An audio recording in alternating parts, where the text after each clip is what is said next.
All right, if you've gotten into this situation where you have clips above or below your video, you'd like to do a frame, hold on. And when you right-click your video and select Insert Frame Hold Segment, it inserts a frame hold, but also splits your other clips in half, which isn't desired.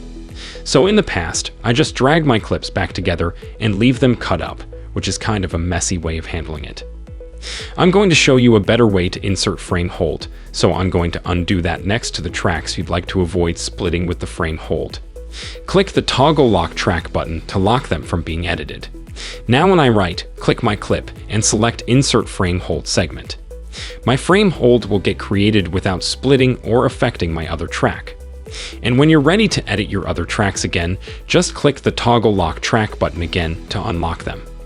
Okay, and that's it for this tutorial.